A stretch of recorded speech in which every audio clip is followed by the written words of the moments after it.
Dari hal yang kalian lihat ini apa yang bisa kalian simpulkan? Dua kerumunan. Kerumunan, terus apa lagi? Silakan. Orang yang berdesak-desakan. Banyak orang ya.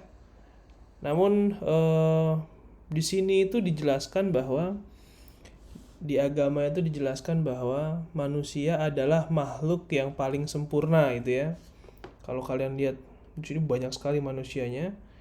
Eh, tetapi manusia juga telah membuat kerusakan di bumi dan menjadi makhluk yang paling hina gitu. Itu sedikit pembukaannya ya untuk di awal. Jadi kita mengetahui untuk menjadi manusia yang tidak hina, kita harus senantiasa menjaga lingkungan ini. Jadi kalau kita lihat data itu ya, hampir penduduk dunia itu waktu itu 6 miliar penduduk dunia gitu. Lebih dari 6 miliar penduduk manusia yang ada di dunia ini. Banyak sekali artinya itu. Oke, kaitannya apa dengan siklus hidrologi? Jadi siklus hidrologi ini adalah siklus alamiah yang ada di bumi dan dia juga atau sering juga disebut sebagai siklus kehidupan gitu ya. Jadi di sini teman-teman itu memahami bagaimana air hujan itu bisa terjadi melalui perputaran siklus yang kita sebut sebagai siklus hidrologi. Jadi eh matahari kenapa kita sebut sebagai sumber kehidupan gitu ya, sumber energi? Karena melalui matahari pula siklus dari hidrologi ini bisa berjalan. Melalui energi matahari, melalui dengan adanya panas ini terjadilah yang namanya angin. Terjadilah yang namanya evaporasi. Evaporasi terbawa angin sehingga jatuh di dataran, terjadilah hujan. Hujan ada yang meresap ke dalam tanah, ada yang menjadi aliran permukaan membuat dataran itu menjadi hijau seperti itu. Lalu di sisi lain melalui matahari pula terjadi fotosintesis dan lain sebagainya. Tapi yang mau kita amati di sini adalah terjadinya siklus hidrologi atau siklus hujan. Begitu seterusnya. Air yang ada di lautan terevaporasi sehingga garam-garam itu tidak terbawa gitu ya. Ini penyulingan paling bagus ini, penyulingan alami yang paling bagus itu ya air hujan ini. Jatuh di area pegunungan menjadikan fresh water. Bisa untuk menghidupi tanaman, menghidupi makhluk hidup lainnya dengan diberikannya air ke area dataran. Harapannya dengan teman-teman memahami siklus ini, kalian bisa eh, memahami bagaimana cara kita merawat lingkungan. Kalau kita tahu basicnya, eh, ketika terjadi kasus-kasus atau terjadi perubahan-perubahan lingkungan, teman-teman tahu harus dari mana memperbaikinya. Seperti itu. Nah, ini kalau kalian lihat apa namanya terkait air hujan ya, adanya matahari membuat air itu terevaporasi. Matahari juga yang menyebabkan angin berhembus dari laut ke daratan dan dari daratan ke lautan karena adanya perbedaan panas ya. Setelah itu terjadi hujan. Di hujan ini masuk ke dalam area tangkapan atau daerah pegunungan ini merupakan area tangkapan sehingga air tersebut masuk ke dalam tanah yang kita sebut sebagai air tanah dan juga menjadi air permukaan atau yang kita sebut sebagai runoff. Ini perlu dipahami teman-teman, runoff ini lagi rame juga di Jakarta terkait runoff, terkait kebijakan pembuatan sumur-sumur resapan oleh Gubernur DKI ya. Ada yang menjadi aliran limpasan permukaan, ada yang terinfiltrasi. Ada yang terevaporasi dalam bentuk tanaman, ada yang terevaporasi dari danau dan badan air lainnya.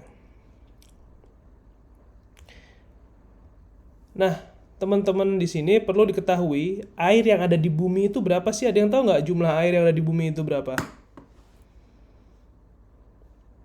Halo? 2/3-nya, Pak. Itu 2/3 dari bumi itu terdiri dari air. Tapi 2/3 itu berapa sih? Berapa kubik sih, tahu nggak? Oh, nggak tahu. Belum pernah ngitung ya? 326 juta mil kubik, Pak. Itu dari kamu ngitung gitu atau gimana? Search. Oke.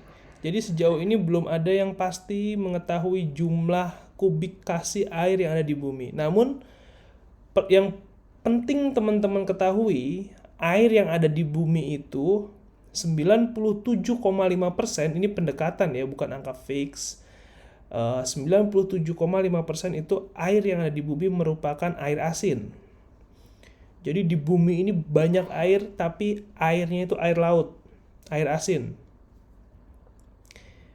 Dan 2,5% itu air tawar. Alhamdulillahnya di Indonesia itu merupakan area yang memiliki banyak kantong-kantong air tawar. Gitu. Nah, 2,5% air ini masih dibagi-bagi lagi gitu ya. Udah jumlahnya cuma 2,5%, jumlah air tawar ini masih dibagi-bagi lagi dalam bentuk salju, es, air hujan, air tanah, air sungai. Nah, itu. Salju, es, air hujan, air sungai, dan air tanah. Salju dan es ini jumlahnya paling besar dari 2,5% ini. 69% itu berbentuk salju dan es. Glacier di daerah kutub utara Eropa sana ya. Di Indonesia nggak ada yang kayak gitu. Lalu 30% dalam bentuk air tanah, 0,3% dalam bentuk air sungai. Walaupun kita lihat air sungai itu banyak, tapi sebetulnya masih banyak air tanah. Nah, sisanya 0,7% itu dalam bentuk air hujan dan lain sebagainya. Kalau kita lihat dalam diagram pie ya, diagram balok dibuat diagram pie. Jadi total water ini, jumlah air ini begini gambarannya. Ini air laut, sisanya 2,5% ini fresh water. Yang tadi 69% dalam bentuk snow and glacier, dan juga 30% ini merupakan ground water atau air tanah. Surface water ini air sungai, air permukaan dan lain sebagainya 0,3%, dan sisanya 0,7 sampai 0,9% ini air hujan dan lain sebagainya. Artinya yang perlu digarisbawahi adalah jumlah fresh water itu sangat sedikit.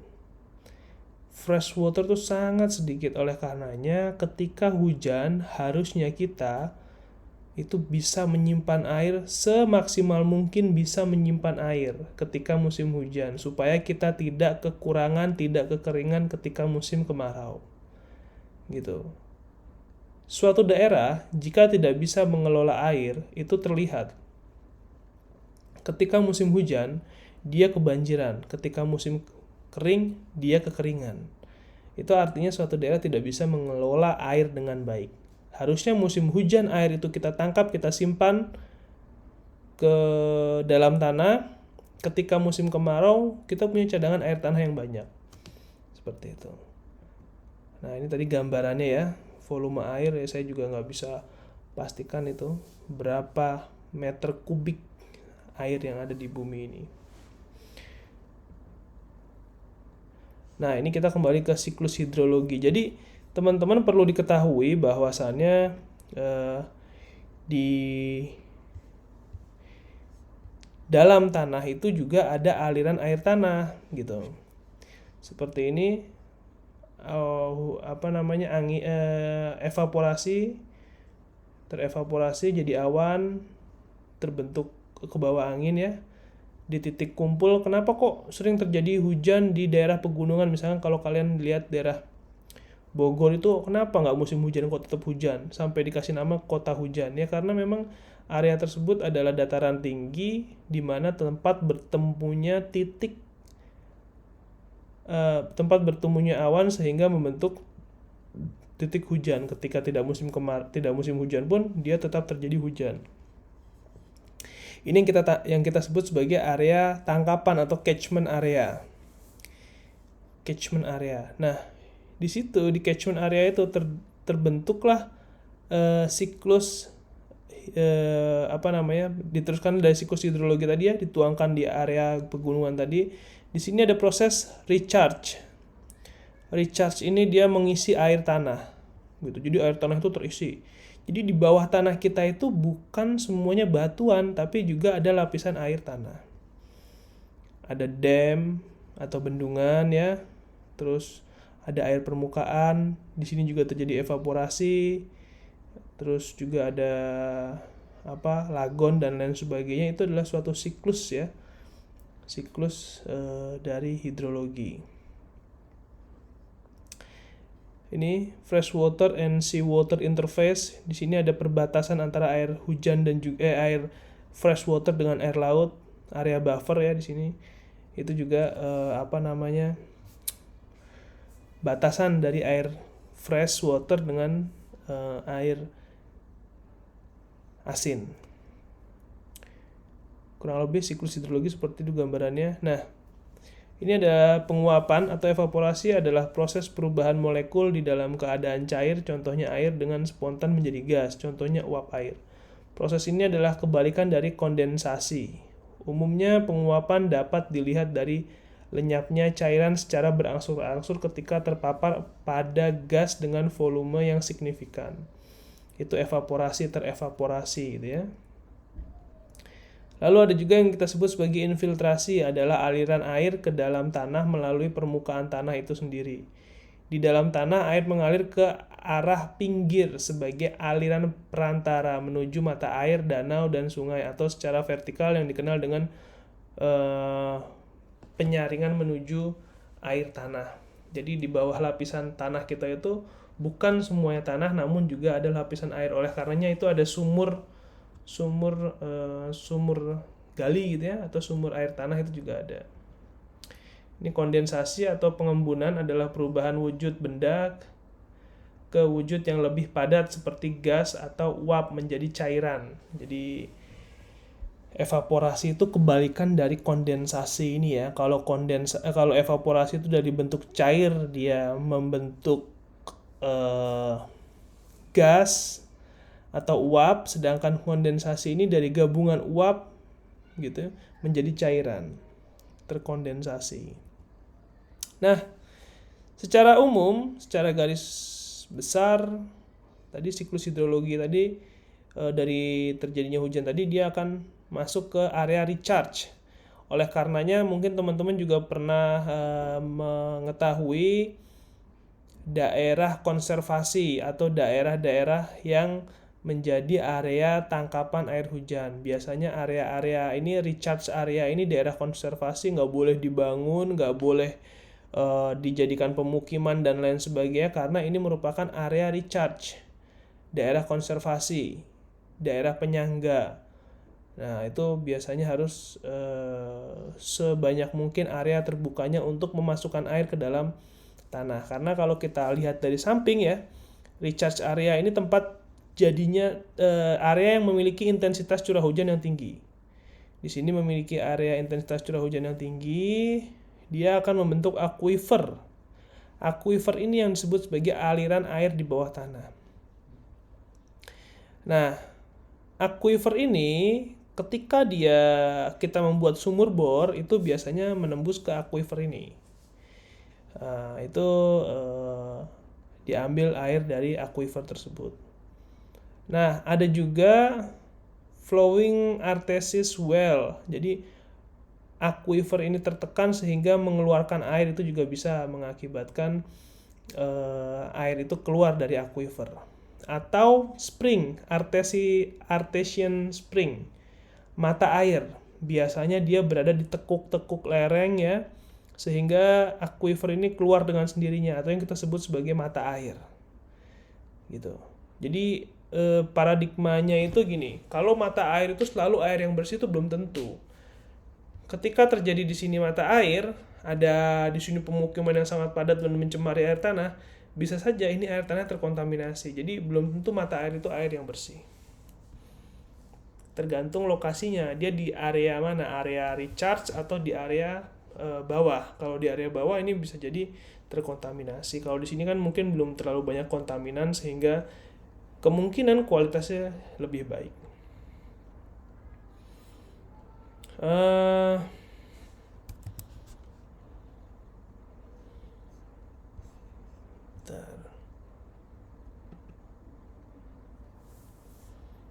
Oke, ini adalah suatu gambaran ya teman-teman,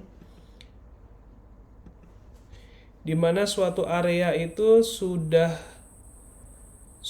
terbangun dan belum terbangun. Kalau kita lihat suatu area yang belum terbangun, ini masih natural ya, masih banyak ruang terbuka hijau dan lain sebagainya. Di sini ada hutan, gunung, sawah menghijau gitu ya. Di sini debit puncak dari aliran sungai ini 10 meter kubik per detik. Dengan dia mampu meresapkan air 5 meter kubik per detik ke dalam tanah. Nah, akibat perubahan tata guna lahan, tadi yang awalnya ini hutan dan pegunungan yang masih menghijau, ini disulap menjadi industri dan juga perumahan, otomatis debit puncak dari air sungai ini melonjak tinggi sampai ke 200 meter kubik per detik. Artinya banyak air hujan yang harusnya masuk ke dalam tanah, karena ini resapannya hanya tinggal 0,5% per detik, itu menjadi berkurang dan menjadi air limpasan atau menjadi air permukaan, karena air tersebut tidak masuk ke dalam tanah karena terjadi alih fungsi lahan tadi. Yang tadinya tanah terbuka, ada rumputnya, sekarang jadi aspal, jadi beton gitu ya. Sehingga air tidak bisa masuk ke dalam tanah, mengakibatkan air tersebut lari ke sungai atau badan air, sehingga debitnya ini menjadi tinggi. Seperti itu. Ini hanya ilustrasi saja. Oke. Sampai sini teman-teman ada pertanyaan mungkin?